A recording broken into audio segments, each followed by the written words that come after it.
여러분 안녕하십니까? 일본 구마모토 강진으로 대규모 피해가 발생하면서 원전이 밀집한 동해안 주민들의 불안감도 커지고 있습니다. 환태평양 지진대 운동이 활성화될 경우 원전 주변 활성 단층대에도 영향을 받을 수 있기 때문인데 한수원은 안전에 이상이 없다고 밝혔습니다. 김영일 기자가 보도합니다. 지난 16일 규모 7.3의 강진으로 20만 명의 이재민이 발생한 일본 규슈의 구마모토. 불의 고리라고 불리는 환태평양 지진대가 활성화되는 전조 현상인지 또 국내 동해안의 원전 밀집 지역에 직간접적인 영향을 미치는 건 아닌지 우려가 커지고 있습니다. 우리 경주 지역도 활성단층 지역이기 때문에 상당히 불안하게 받아들이고 있습니다. 왜냐하면 월성 원전이 6기나 몰려있고 어떤 사고가 발생하면 아주 정말 치명적일 수밖에 없다. 월성과 고리 원전 주변에는 양산과 울산, 왕산 등 크고 작은 단층이 있어서 활성 여부와 원전 영향을 둘러싸고 학계 안팎에서 논란과 우려가 이어져 왔습니다. 특히 지난 1978년 이후 국내에서 규모 4.0 이상 지진이 37차례나 발생했고 이 가운데 40%인 15건이 동해안에 집중됐습니다. 환태평양 지역에 지진이 이렇게 많이 발생하고 있는 상황에서는 그리고 특히 또 우리 한반도와 가까운 규슈 지방에서 이렇게 지진이 발생하면 우리나라에 있는 활성탄 등들도 영향을 미칠 가능성이 굉장히 높습니다. 국민안전처 대책회의에 참여한 지질 전문가 3명도 이번 일본 지진의 영향으로 한반도의 지진 활동이 더 활발해질 가능성이 있다고 밝혔습니다. 한수원은 일본 강진 발생 이후 국내 원전에 대한 안전 진단을 실시한 결과 이상이 없었고 건설 단계에서부터 충분한 내진 설계를 통해 안전성을 확보하고 있다고 밝혔습니다. 국내 원전은 6.5에서 7.0의 지진에도 견딜 수 있도록 엄격하게 설계되어 있습니다. 또한 지진 관련 각종 절차서나 지침서가 마련되어 있고요.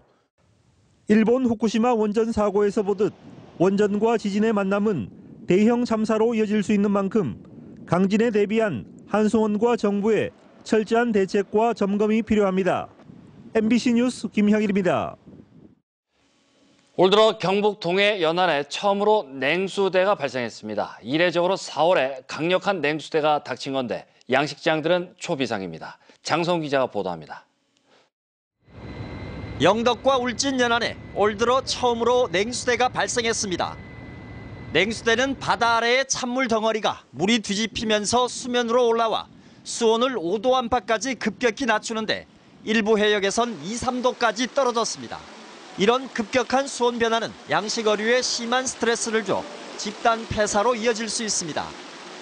양식어민들은 냉수대는 보통 여름과 가을철에 심한데 4월에 이렇게 강력한 냉수대는 처음이라며 양식어류의 폐사 여부는 좀 더 지켜봐야 알 수 있다며 걱정입니다. 이런 냉수대가 처음이기 때문에 면역력이 약해져가지고 대량 폐쇄가 발생하지 않을까 심히 우려를 하고 있습니다. 수산당국은 국립수산과학원에서 제공하는 실시간 수온 정보를 수시로 확인하고 수온 변화가 클 때는 취수와 사료 공급을 중단해야 한다고 밝혔습니다. 또 올해는 예년과 달리 5월부터 9월까지 냉수대가 불규칙적으로 자주 발생할 가능성이 크다며 철저한 대비를 당부했습니다. 보통은 한 7월 달 이래 넘어가야 많이 생기거든요. 예. 근데 올해 지금 벌써 4월 달에 이래 조금 이례적으로 케이스로 좀 발생을 했으니까요. 작년보다는 많이 발생할 것을 좀 예측을 하고 있습니다. 경북 동해안 연안에서는 지난 2013년 냉수대로 인해 양식어류 100만 마리, 60억 원어치가 폐사하는 등 갈수록 냉수대로 인한 피해가 커지고 있습니다. MBC 뉴스 장성훈입니다. 지난해 국내 철강사들의 직원 1인당 매출액이 9% 정도 줄어든 것으로 나타났습니다. 금융감독원에 따르면 지난해 직원 1인당 매출액이 가장 큰 업체는 34억 1,400만 원을 기록한 포스코로 전년에 비해 6.2% 감소했고 동국제강은 37%, 현대제철은 8% 줄었습니다. 이처럼 1인당 매출이 감소한 것은 업황 부진으로 전체 매출이 줄었고 직원 숫자는 다소 늘었기 때문으로 분석됐습니다. 영덕의 세 번째 대규모 풍력발전단지가 들어섭니다. 이 풍력발전은 신재생 대한에너지지만 인근 주민들은 환경 문제를 이유로 반대하고 있어 난관이 예상됩니다. 김기영 기자가 보도합니다. GS-ENR은 영덕군 남정면과 달산면, 강구면 일대에 풍력발전기 28기를 건설하기로 하고 지난달 산업통상자원부로부터 허가를 받았습니다. 규모는 92.4메가와트, 창포 풍력단지의 2배가 넘고 영덕군 전체 사용량의 3배쯤 되는 전기를 생산합니다. 산지 25만 제곱미터는 국유지가 75%, 나머지 25%는 군유지여서 허가는 비교적 쉽게 났습니다. 풍력 발전은 화석 연료를 대체할 신재생 에너지의 하나지만 주민들은 달갑지 않습니다. 지금껏 가꿔놓은 송이산을 파괴하는 데다 소음과 저주파 등 유해 환경이 조성된다는 겁니다. 발전기 크기도 회전자가 112m에 이르고 높이도 84m로 대규모여서 주민들의 우려는 더 큽니다. 원자력 발전 들어오죠. 찬성했죠. 그다음 태양광 여기다가 또 풍력도 일부 들어있는데 군 전체로 그래 풍력 단지를 만든다는 이거는 허가는 산업부 소관이기는 하지만 지난해 1차 허가 때 반대 의견을 냈던 영덕군으로서는 갑작스런 허가에 당혹스럽습니다. 이에 따라 산지 전용과 국공유지 대부, 개발 행위 등 영덕군이 권한을 행사할 수 있는 개별 인허가 때 최대한 까다롭게 심사할 방침입니다. 정부 신재생 에너지 정책을 바탕으로 해서 개별 허가가 들어올 경우 주민 수용석을 최우선 고려해서 허가할 계획입니다. 한편 산업부의 이번 3메가와트 초과 발전 사업 허가에는 포항시 호동과 죽장면 상옥리, 가사리 등 3곳도 포함돼 있습니다. MBC 뉴스 김기영입니다.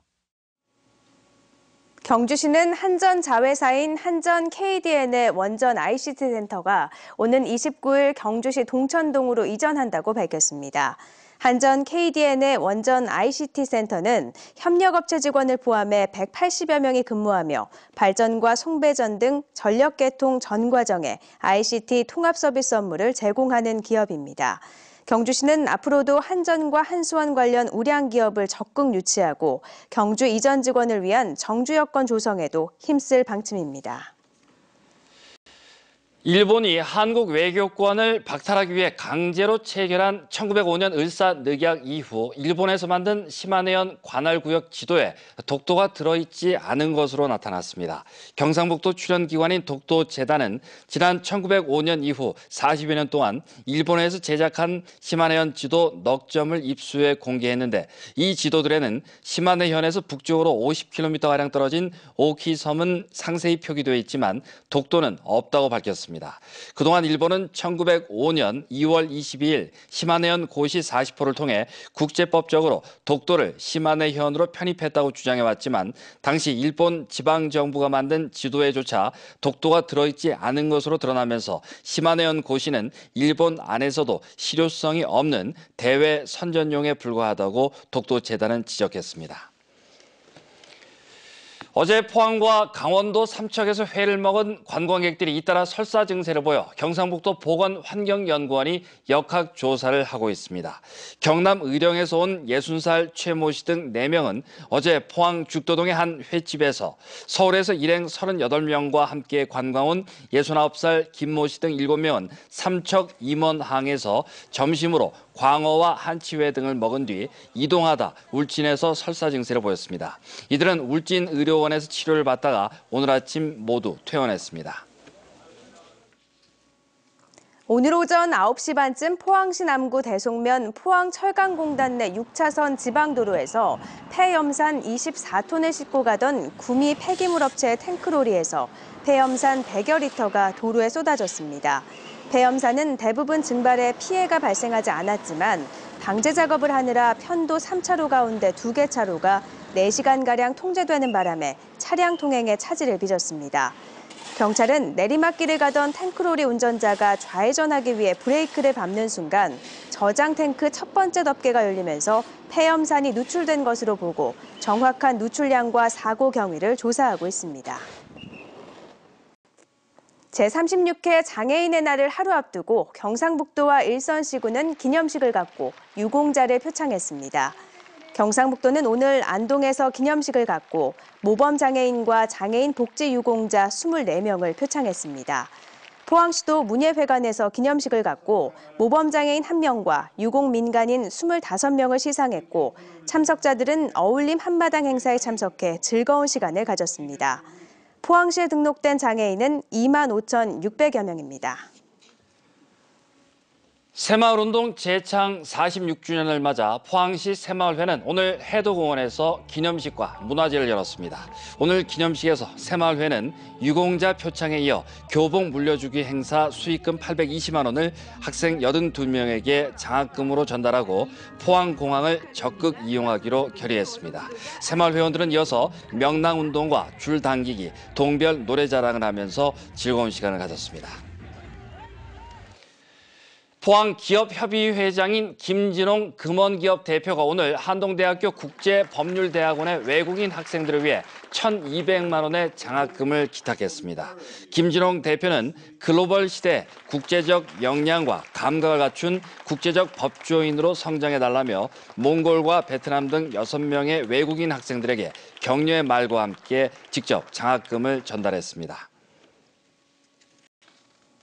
오늘 하늘도 맑고 또 햇살도 따뜻해서 바깥 활동하기 참 좋았는데요. 절기상 고구인 내일도 따뜻한 날씨가 이어지겠습니다.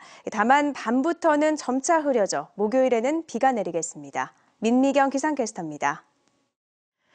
네, 오늘도 봄 날씨가 이어졌습니다. 공기도 깨끗해서요. 미세먼지 걱정도 없었고요. 햇살도 따뜻했습니다. 내일은 봄의 마지막 절기 고구인데요. 오늘과 비슷한 옷차림 하시면 되겠습니다. 내일 아침 포항이 11도, 경주 6도로 출발하겠고요. 낮에는 오늘보다 2도에서 4도 정도 기온이 더 오르겠습니다. 포항 21도, 경주 22도를 보이면서 낮 동안 포근한 날씨가 이어지겠는데요. 하지만 차차 흐려져서요. 저녁에는 일교차가 크게 벌어지겠습니다. 꼭 여벌에옷 챙기셔야겠습니다. 자세한 내일 날씨입니다. 내일 경북 동해안 지역은 구름만이 지나다가 오후부터 흐려지겠습니다. 아침 최저기온은 울진과 영덕 9도, 포항 11도, 경주 6도. 낮 최고기온은 울진 19도, 영덕과 포항 21도, 경주 22도까지 오르겠습니다. 울릉도 독도에서도 구름 많다가 기압골의 영향으로 흐려지겠습니다. 아침 최저기온은 울릉도 9도, 독도 11도, 한낮에는 울릉도 16도, 독도 14도가 예상됩니다. 바다에서도 구름의 양이 늘어나면서 하늘의 표정이 점차 어두워지겠습니다. 물결은 전해상에서 1에서 2.5m로 먼바다를 중심으로 약간 높게 일겠습니다.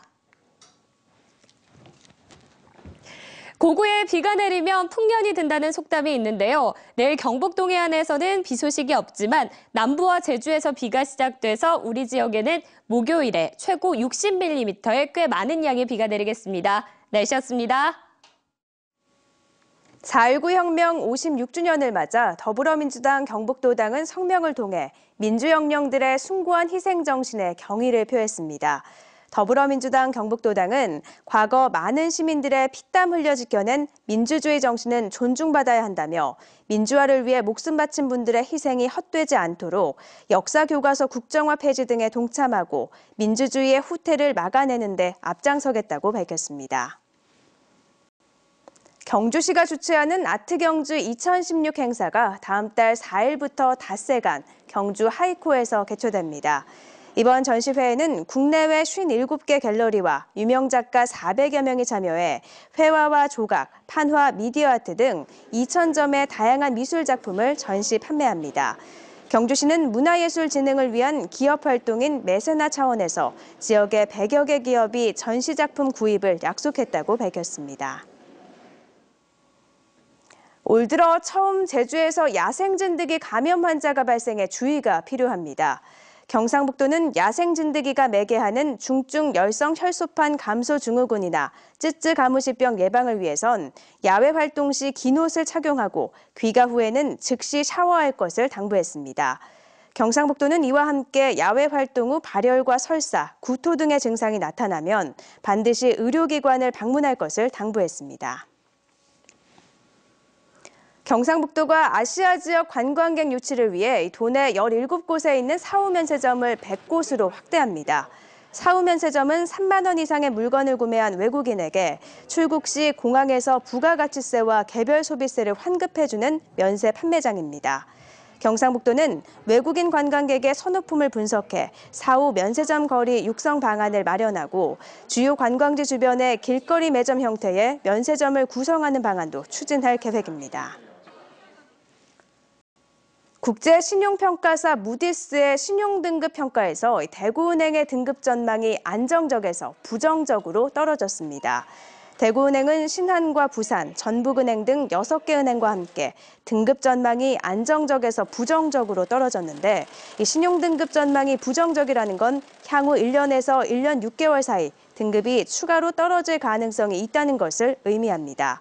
이는 장기간 저금리 기조로 예금금리와 대출금리의 차이인 예대 마진이 많이 줄었기 때문인데 특히 대구은행은 지난해 말 기준 부실 채권 규모가 잠재적인 것을 포함해 5천억 원 이상으로 집계되고 있습니다. 한국은행 대구 경북본부에 따르면 지난 2월 대구 경북 지역 금융기관 수신액이 1조 400억 원 늘어나 8,700억 원 늘어났던 1월보다 증가폭이 더 커졌습니다. 특히 예금은행 수신액이 9,400억 원 늘었는데 선거자금 유입 등으로 저축성 예금이 증가했기 때문으로 풀이됩니다. 2월 대구 경북 지역 금융기관 수신액은 1조 2,800억 원 늘어나 1조 1,100억 원이 늘어났던 1월과 비슷한 수준이었습니다. 올해 1분기 경북도 내 채무조정 지원 실적이 늘어난 것으로 나타났습니다. 신용회복위원회 포항지부에 따르면 1분기 경북도 내 채무조정 지원 실적은 1,148건으로 전분기보다 9.5% 늘었고 경북 동해안 지역도 1.6% 증가했습니다. 신용회복위는 채무조정 지원 실적이 늘어난 것은 지역 경기 불황 등의 영향에 따른 것으로 분석했습니다. 총선 이후 영남권 신공항 문제가 대구와 부산 지역 정치권의 쟁점으로 떠오르고 있습니다. 대구 경북 지역 당선자들은 지역 발전의 큰 그림을 고려할 때 이 신공항은 반드시 밀양에 유치해야 한다고 강조하는 한편 총선 이후 부산 정치권과 시민단체 유치전이 더욱 활발해진 만큼 지역 정치권을 중심으로 적극 나서겠다는 입장입니다. 새누리당 부산시당은 가덕도 신공항 유치를 공약으로 걸었고 더불어민주당 부산시당도 부산부활 추진본부를 조직해 신공항 등 현안 해결에 적극 나설 조짐입니다. 오는 7월 경북도의회 후반기 의장 선거를 앞두고 이 물밑 경쟁이 본격화되고 있습니다. 제10대 후반기 의장 선거전은 연임 의지를 보이고 있는 장대진 현 의장과 전반기 의장 선거에서 떨어진 4선의 김은규 의원, 9대 의회 부의장을 지내고 새누리당 입당을 신청한 박성만 의원 등 3명으로 압축되고 있습니다. 선거는 무기명 비밀투표인 교황식 선출 방식이 이번에도 적용될 예정인데다 도의원 60명 중 58명이 새누리당 소속이어서 새누리당의 내부 결정에 따라 의장단 선출이 결정될 가능성이 큽니다. 후반기 의장 선거는 7월 4일부터 시작되는 임시회에서 치러집니다. 이상으로 포항 MBC 뉴스데스크를 마치겠습니다. 여러분 고맙습니다.